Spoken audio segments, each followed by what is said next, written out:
Hello friends, welcome to our YouTube channel. In this video I'm going to tell you about how you can fix Wi-Fi problem in your Galaxy M15 5G smartphone. Before watching this video, if you have not subscribed to our YouTube channel, then subscribe to it and like our video.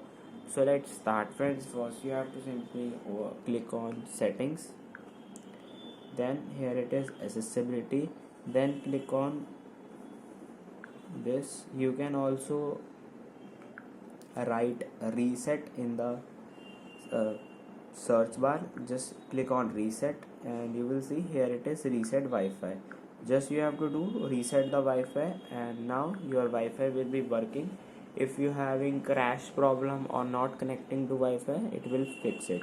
I hope you like this video. If you like this video, then subscribe to our YouTube channel for more helpful tips and tricks videos. See you next time.